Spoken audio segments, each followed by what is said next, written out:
Keep all your game, highs and lows, highs and lows. It's all the same, highs and lows, highs and lows. Keep all your game, highs and lows, highs and lows. It's all the same, highs and lows, highs and lows. Dulu ada sengketa antara orang tuanya pasti Bawai dengan Pak Haji Lalu Birantani. Ya? Kan? Atas akte jual beli. Betul? Jual beli. Artinya kalau jual beli, keluarga Bapak yang sebagai penjual, pembelinya adalah berencana tanah. Itu artinya apa? Sesuai dengan fakta hukum bahwa dulunya tanah itu ada tanahnya Pak Birantani keluarganya di Bawai. Gimana bos? Optimis? Selesai? Woi Bang Aldi dan Bang Romi, gimana? Optimis 2021 Juni? Mantap.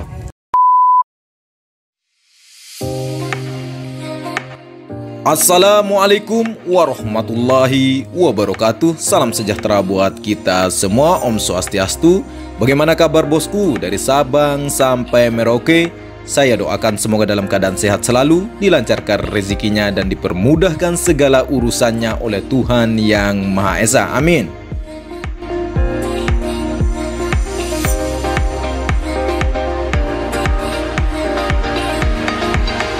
Pembangunan sirkuit MotoGP Mandalika terus menampakkan hasil dari progres pembangunannya. Walaupun di masa pandemi COVID-19 seluruh dunia, sirkuit ini terus dikerjakan tanpa henti untuk mengejar target rampung di pertengahan tahun ini.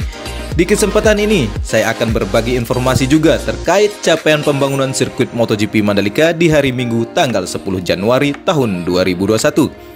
Saya akan mereview juga di mana saja titik pengerjaan dan di hari Minggu pula telah dilakukan lane clearing di tikungan ke-9 dan ke-10 dan alhamdulillah bosku berjalan aman dan kondusif.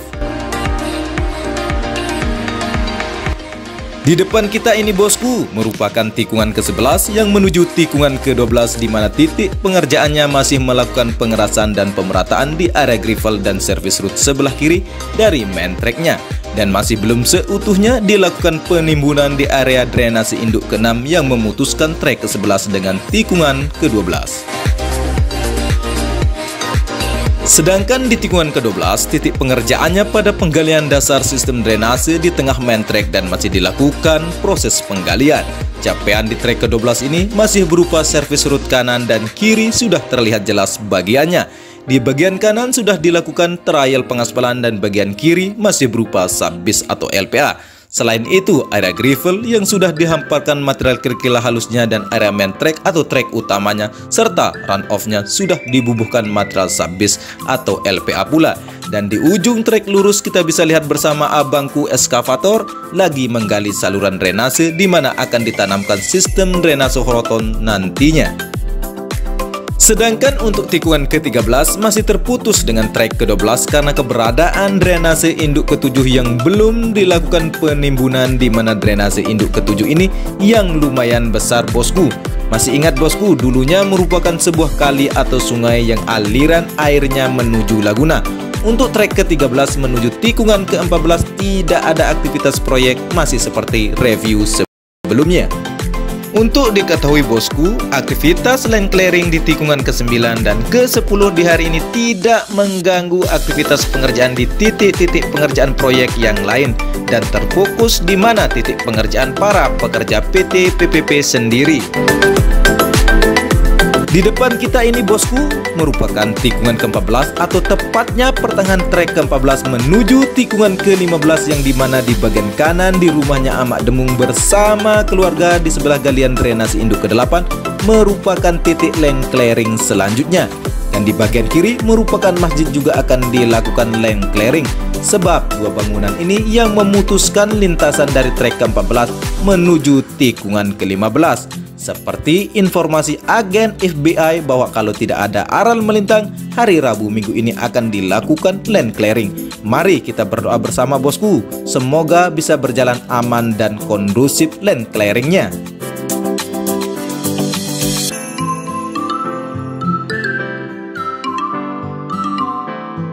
Sedangkan dari tikungan ke-15, 16, dan 17 masih dalam proses pengerasan dan pemerataan agregat tanah tahap ketiga di bagian area gravel sebelah kanan maupun kiri dari main track-nya.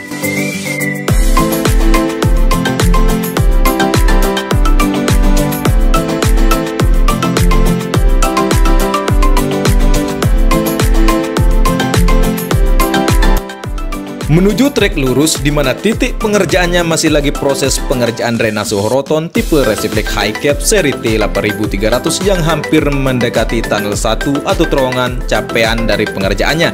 Dan untuk drainase horoton Versiflex Super 100 sudah finish pengerjaan dari garis start sampai dengan ujung dekat terowongan 1. Sebagian besar capaian dari trek lurus masih kondisi seperti biasa yang sudah dilakukan penggantian material subbase di area main track-nya, dan trek lurus ini sudah sangat jelas bagian dari lintasannya.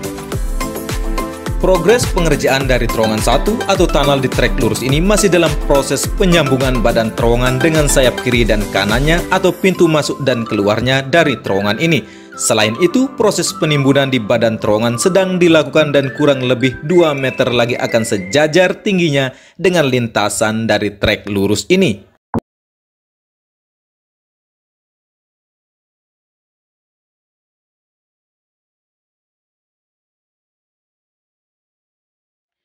Menuju tikungan ke-1 di mana sudah tersambung dengan trek lurus dan tampak jelas bosku tikungan terbentuk di area main track-nya. Di tikungan ke-1 di bagian kiri dari service route sedang proses pengerjaan drainase dan pemasangan pipa optik.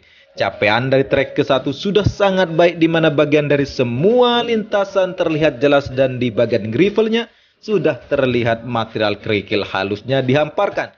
Dan dari trek ke-1 menuju tikungan kedua dan ketiga sudah tersambung pula.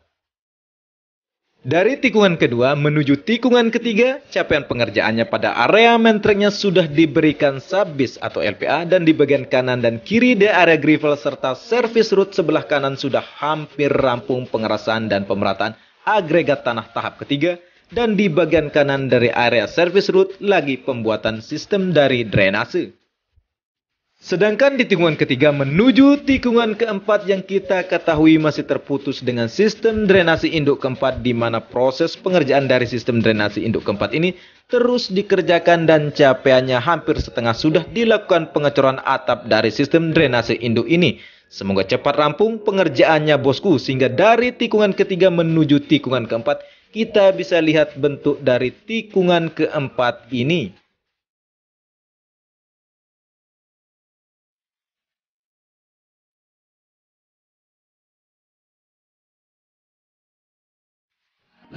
Dari trek 4 menuju tikungan ke-5, 6, sampai ke-7 masih kondisinya dengan review sebelumnya, di mana sebagian besar sudah terlihat bagian dari semua nama dari lintasannya, baik area service route kanan dan kiri, area gravel, main track, dan run off tampak nyata bentuknya bosku.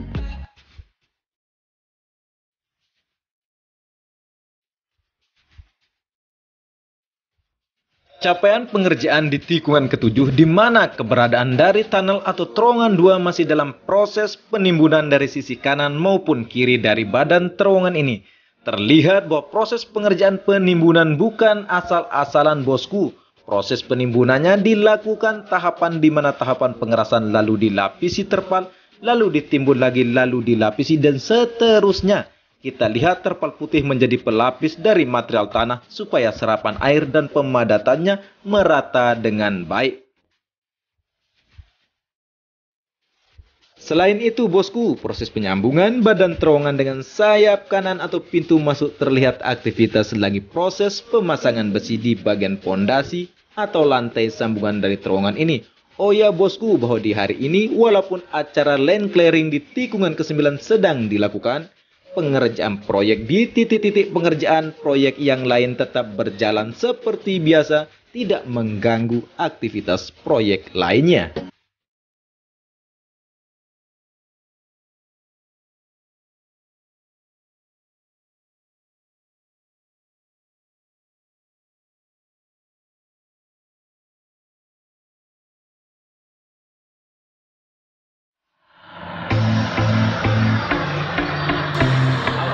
Proses land clearing tahap ketiga lahan sirkuit MotoGP Mandalika kembali dilanjutkan di hari Minggu tanggal 10 Januari tahun 2021. Objek lahan yang mulai dilakukan land clearing terletak di area tikungan ke-8 dan 9.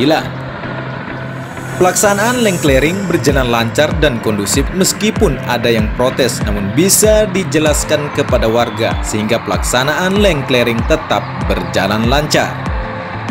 Walaupun aksi protes yang dilakukan pihak Sabaweh, ahli waris dari Ahmad Saiman yang masih mengklaim dan menduduki lahan HPL 73R ITDC, soal keinginan pihak Sabaweh untuk melakukan proses ukur ulang sudah pernah dilaksanakan oleh BPN.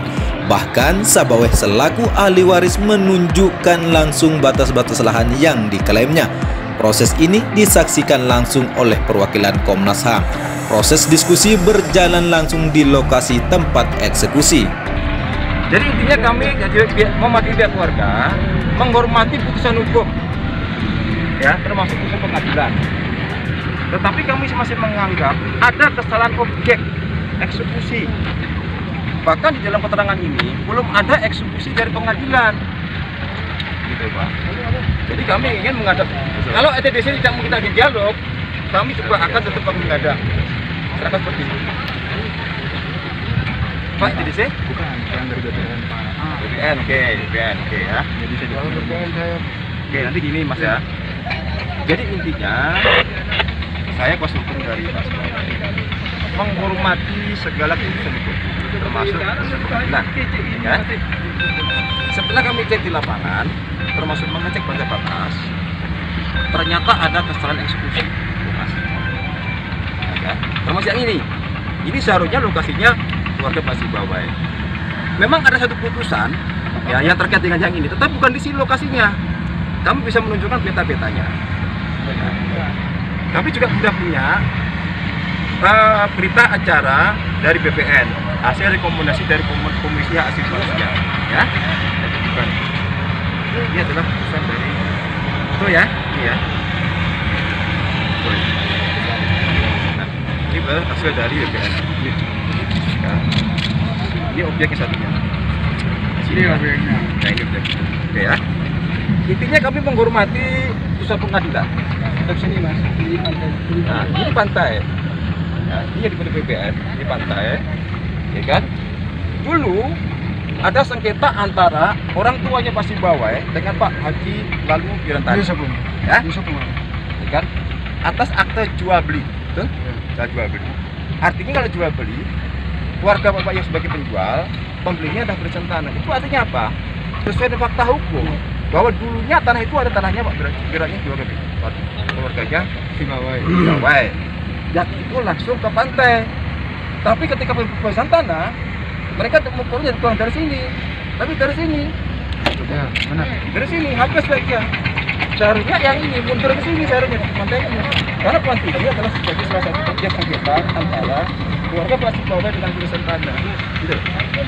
Jadi kami menganggap ini salah BPN ini. Katanya salah. Apakah pembuat PT itu melibatkan keluarga Pak Sabaweh? Melibatkan. Nah, terus apa yang terjadi? Menunjukkan pada protes tapi menurut mereka ada 270 di sini ya, yang merupakan milik orang lain. Tapi sesungguhnya sesuai dengan perintah Komnas HAM itu adalah menentukan berdasarkan objek putusan pengadilan nomor 26 tahun 96. Yang ini 59 antara 88 antara siapa namanya? Birasentane dengan Mas Min. Bukan Pak, siapa namanya? Yes. Tapi dia kalah kan? Ya. Jadi pihak yang ini kalah sehingga kembali kepada satu sesuatu dari itu yang beda. Sama yang ini adalah salah ini. Lokasi bukan di sini seharusnya, tapi ini nggak nyata dari BPN kan? Ya. Ini beda. Ya. Jadi dari hasil rekonstruksi tata batas ini tidak ditemukan perbedaan luas lahan ataupun lahan sisa yang belum dibebaskan seperti yang selama ini diklaim pihak Sabaweh, ujar Kombes Pol Awan Haryono yang saya kutip di NTB News. Jika masih ada keberatan objek perdata, dipersilahkan untuk diteruskan ke pengadilan sebagai upaya hukum, dan secara pribadi saya mendukung proses ini diselesaikan di meja hijau kembali, sebab di meja hijau atau pengadilan tempat beradu barang bukti atau temuan. Begitu juga yang diungkapkan Vice President Corporate Legal ITDC Yudhistira Setiawan, yang juga mempersilahkan pihak Sabawai dan kuasa hukumnya untuk melakukan upaya hukum litigasi, yaitu mengajukan gugatan melalui pengadilan. Jalur litigasi ini juga sesuai dengan rekomendasi Komnas HAM ketika proses non-litigasi tidak mencapai titik temu.